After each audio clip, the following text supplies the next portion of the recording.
Hello, today we will show you how to install your memory. That can be DDR3 memory or DDR2 memory. We're talking about RAM on your motherboard. The first DIMM you're gonna use is the DIMM A2. That's the DIMM slot A2. You gotta pull the lever.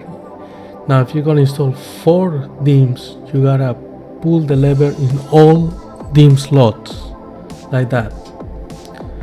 Now the first DIMM, you need to look at the connection. There's a hole on it and you gotta match it with the one on the slot. And the first DIMM, you're only using one, you gotta put it on the second slot from the processor. That's slot A2. Once you align it, connect it, you gotta press on it evenly until the lever snaps back into place. It's gonna click just like that. Now the second DIMM, that will go in slot B2 or the fourth slot from the processor. Is the other one colored red, or in other motherboards is colored blue.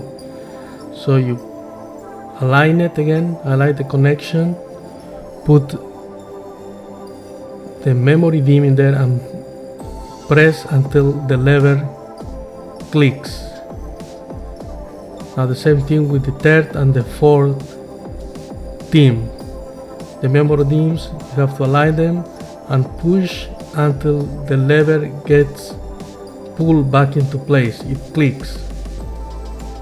In this case, slot A1. And now you press it. Now it's time for slot B2 for the last memory module for our 4 DIMMs. In this case, it's 32 gigabytes of Corsair Vengeance memory on a Crosshair V Formula Z motherboard.